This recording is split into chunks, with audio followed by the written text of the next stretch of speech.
Assalamualaikum warahmatullahi wabarakatuh. Perkenalkan, nama saya Muhammad Jazuli, kuliah di UIN Suska Riau, Fakultas Usuluddin dan jurusan Akidah Filsafat Islam. Kali ini saya akan membahas tentang hakikat manusia menurut Imam Al-Ghazali. Al-Ghazali merupakan salah seorang ulama dan pemikir besar Muslim yang karya-karyanya banyak menyinggung masalah manusia. Berdasarkan kajian penulis, konsep Al-Ghazali tentang manusia dianggap sebagai konsep yang islami dan bertolak dari Al-Quran. Ia melihat manusia tidak hanya sosok tubuhnya atau jasmaninya saja, tetapi juga rohaninya, tujuan hidupnya, sifat-sifatnya, dan juga hubungan dengan Kholiknya. Al-Ghazali merupakan orang yang sangat ulet dalam menggeluti dan menyelidiki segala pengetahuan, segala keinginannya untuk mencapai keyakinan dan mencari haklah sesuatu yang tidak pernah merasa puas. Pengalaman pengembaraan intelektual dan spiritualnya berpindah-pindah dari ilmu kalam ke filsafat, kemudian ke dunia batiniah, dan akhirnya membawanya kepada tasawuf. Hakikat manusia. Al-Ghazali dalam Mustafa menjelaskan bahwa manusia itu terdiri atas dua unsur yang berbeda, yakni tubuh al-jism dan jiwa al-nafs. Al-jism yaitu unsur yang berwatak gelap, kasar, dan termasuk di bawah alam bumi ini, yang tidak berbeda dengan benda-benda lainnya. Al-jism merupakan bagian yang tidak sempurna pada manusia tanpa unsur-unsur lainnya. Ia terdiri atas unsur materi yang bersifat rusak. Al-nafs yaitu substansi yang tersendiri yang mempunyai daya mengetahui, bergerak dengan kemauannya, dan penyempurna bagi bagian lainnya. Lebih lanjut, Al-Ghazali dalam Mustafa menjelaskan bahwa al-nafs yang dimaksud di sini bukan merupakan kekuatan yang mendorong terhadap kebutuhan makanan, bukan kekuatan yang menggerakkan terhadap syahwat dan emosi, bukan kekuatan yang bertempat di dalam hati yang bisa melahirkan hidup, bukan pula kekuatan yang mendorong perasaan yang bergerak dari hati ke seluruh anggota badan. Karena kekuatan semacam itu disebut roh hayawan. Sifat merasa bergerak, syahwat, dan emosi itu merupakan pasukan dari roh hayawan. Sedangkan kekuatan yang mendorong terhadap kebutuhan makanan dan kekuatan yang bertempat di dalam hati itu merupakan roh tabi'i. Kekuatan-kekuatan yang digambarkan di atas semuanya itu merupakan pelayan bagi jasad, dan jasad merupakan pelayan bagi roh hayawan, karena ia menerima kekuatan-kekuatan daripadanya dan bekerja sesuai dengan penggeraknya. Lebih lanjut, Al-Ghazali menjelaskan bahwa hakikat manusia itu merupakan substansi yang mempunyai daya mengenal Allah.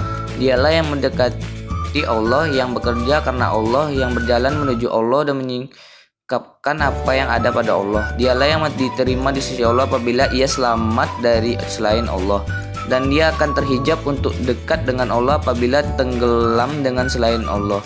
Dialah yang mencari, yang berbicara, dan menderita. Dialah yang berbahagia dengan dekat kepada Allah. Dia akan memperoleh kemenangan apabila ia mensucikannya, dan memperoleh kekecewaan dan kesengsaraan apabila ia mengotorkan dan merusaknya. Dialah yang taat kepada Allah, dan ibadah-ibadah yang berkembang melalui anggota-anggota badan itu merupakan cahayanya. Dia pula lah yang durhaka dan mengingkari Allah. Tujuan hidup manusia. Menurut Al-Ghazali, tujuan hidup manusia yaitu tercapainya kebahagiaan, sedangkan tujuan akhirnya ialah tercapainya kebahagiaan akhirat yang puncaknya yaitu dekat dengan Allah dengan cara bertemu dan melihat Allah yang di dalamnya.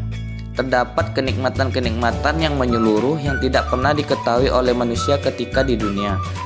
Dekat dengan Allah menjadi tujuan hidup manusia ini tidak lepas dari konsepnya tentang manusia, bahwa esensi manusia itu jiwanya al-nafs al-natikah. Dan daya yang terpenting pada al-nafs yaitu ialah mengetahui hakikat-hakikat, dan hakikat yang mutlak ialah Allah. Pengetahuan yang sempurna tentang Allah bisa dicapai dengan kesempurnaan esensi manusia. Lebih lanjut, Al-Ghazali menjelaskan bahwa kesempurnaan esensi manusia itu tidak dapat dicapai di dunia, sebab badan manusia dan kebutuhan-kebutuhan hidup yang lain menjadi penghalang bagi jiwa untuk menyempurnakan dirinya.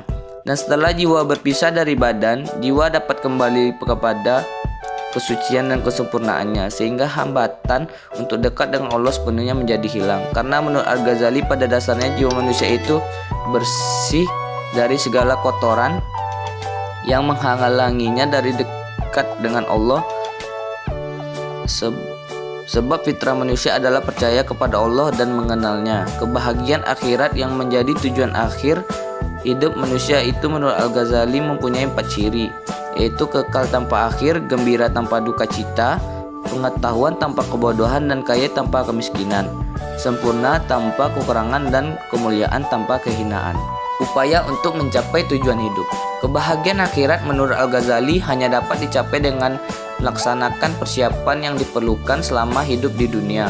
Persiapan ini dilaksanakan dengan jalan mengumpulkan bekal ketika manusia menjalani hidup di dunia ini.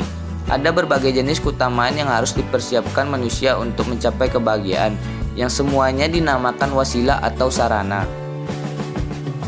Wasilah ini Al-Ghazali membaginya ke dalam 4 kategori, yang setiap kategori mencakup 4 macam keutamaan, sehingga jumlah semuanya ada 16. Tidak semua wasilah itu sama pentingnya bagi tercapai kebahagiaan. Beberapa di antaranya mutlak, perlu, dan yang lain hanya berguna. Oke, kesimpulannya dari uraian di atas dapat diambil kesimpulan sebagai berikut. 1. Konsep manusia menurut Al-Ghazali hampir sama dengan konsep manusia menurut Al-Quran, karena Al-Ghazali sendiri banyak mengambil dasar-dasar dari Al-Quran. 2. Manusia dalam pandangan Al-Ghazali terdiri atas jasad dan jiwa, sedangkan esensi manusia itu ialah jiwanya. Jiwa merupakan substansi yang bersifat halus yang mempunyai daya mengetahui hakikat-hakikat. 3. Tujuan hidup manusia yaitu tercapainya kebahagiaan baik di dunia maupun di akhirat.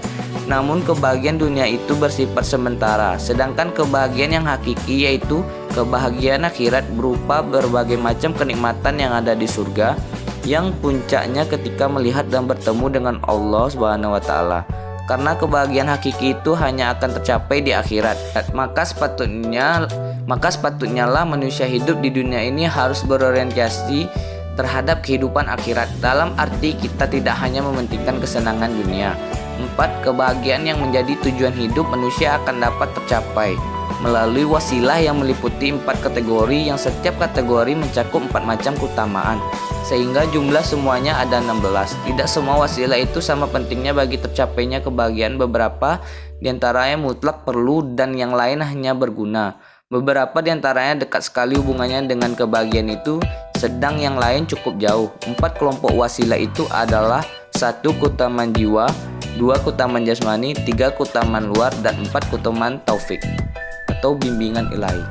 Oke, sekian dulu makalah hasil diskusi saya yang tentang hakikat manusia menurut pandangan Imam Al-Ghazali. Misalnya kurang berkenan atau ada kesalahan, mohon dimaafkan, dan saya pun mohon pamit. Assalamualaikum warahmatullahi wabarakatuh.